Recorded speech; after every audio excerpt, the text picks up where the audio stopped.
Good evening, visitors. Welcome to the Australian War Memorial's last post ceremony. My name is Craig Burrell, and joining us today from the Royal Australian Navy is Captain Lisa Batchelor. We welcome the veterans who have served, those that are still serving, and the families that love and support them. We acknowledge the members of RSL and Services Clubs Association, RSL Victoria, and RSL Queensland, who are watching the broadcast of this ceremony across Australia. During this evening's ceremony, wreaths will be laid at the base of the Pool of Reflection by visitors to the memorial. If you are able, please stand and join in singing the national anthem.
The Australian War Memorial was the vision of Charles Bean, Australia's First World War official historian. Bean landed with the Australian troops on Gallipoli and stayed with them at the front through to the end of the war. The idea of this national memorial and museum came to him at Pozières, France, in the depths of the bloody fighting of 1916. Bean's idea was that this would be a place where families and friends could mourn their loved ones buried in faraway places. It would also be a place that could help all Australians understand what these men and women had endured and what they had done for us. Bean's vision, to which we remain true, is best expressed as inscribed in the entrance to the memorial's galleries. Here is their spirit in the hearts of the land they loved, and here we guard the record which they themselves made. Tonight, we will read the story behind just one of those on the Roll of Honour, which lists the names of more than 102,000 men and women who have given their lives for us in war and on operations for more than a century. But first, we present a lament, Flowers of the Forest. Wreaths or floral tributes will now be laid at the base of the Pool of Reflection.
Today we remember and pay tribute to Private John Thomas Green.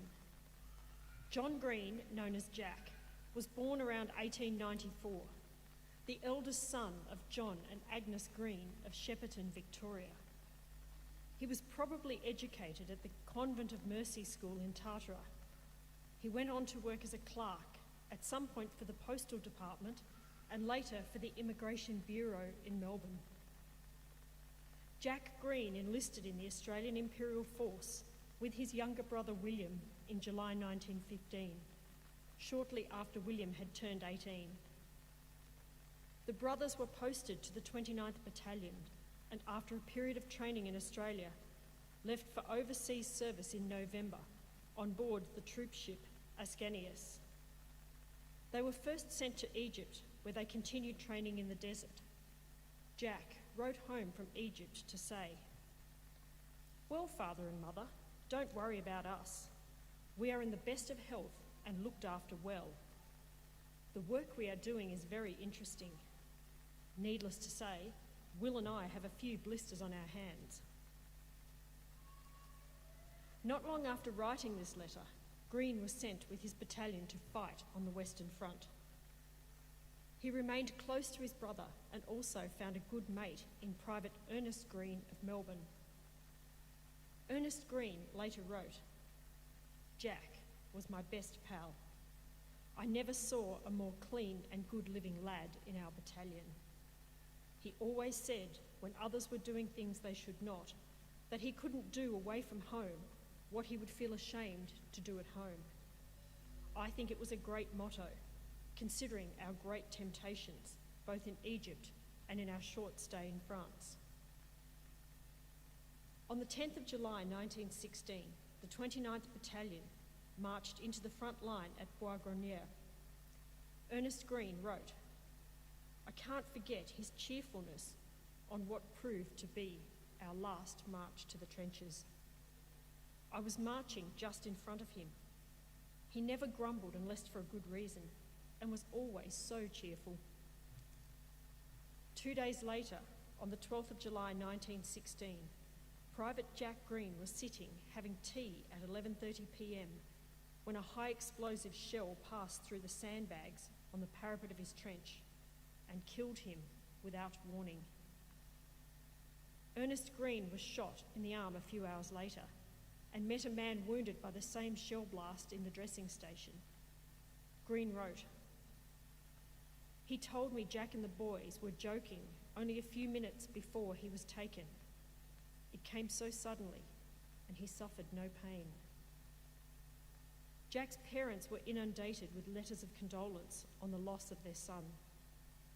Friends from the Immigration Bureau wrote, "Those of us who came into personal contact with your son can hardly realise that we shall never see him again. We sincerely hope that you will accept our humble efforts to mourn with you the loss of a good son and a gallant comrade, whose high principles and integrity will long remain in the memory of his fellow officers." His boss wrote, "Jack was a very fine lad, and I was really very sorry when he enlisted from here at an early age. He was a most reliable and promising young officer, very much liked." Ernest Green was devastated by the loss of his mate, who he said, "Was to me a brother. He has done his duty, and I feel sure he is still happy and in a far better land." Jack's good friend Barn Singh of the Hong Kong and Singapore Mountain Battery of the Royal Garrison Artillery wrote, "I am very sorry to hear of the death of your son, and I sympathise with you very greatly.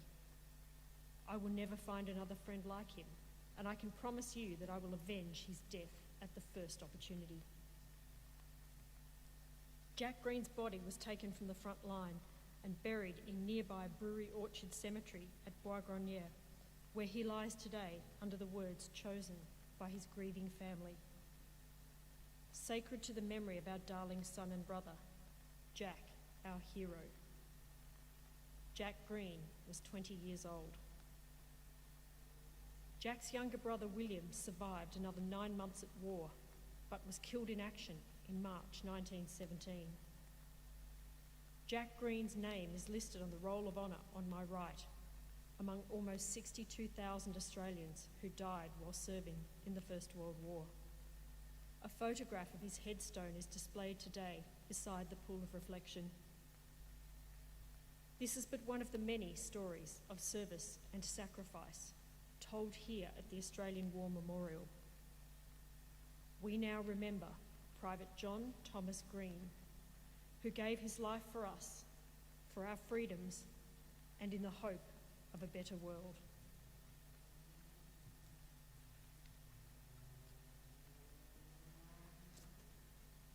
Please stand for the ode and the sounding of the last post.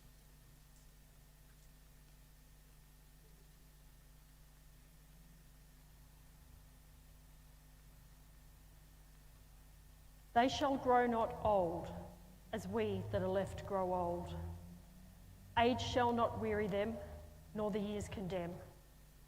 At the going down of the sun, and in the morning, we will remember them.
Lest we forget.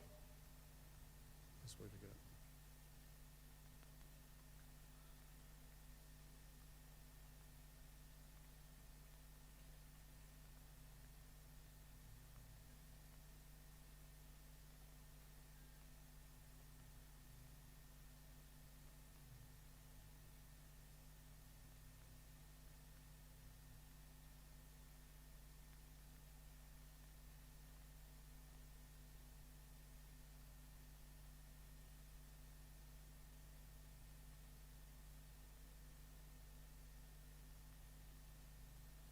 We leave you this evening with the words of the memorial's founder, Charles Bean. Many a man lying out there at Poziere or in the low scrub at Gallipoli, with his poor, tired senses barely working through the fever of his brain, has thought in his last moments, well, it's over. But in Australia, they will be proud of this. Ladies and gentlemen, girls and boys, that concludes the last post ceremony. We thank you for visiting the Australian War Memorial, and we wish you all a very good evening.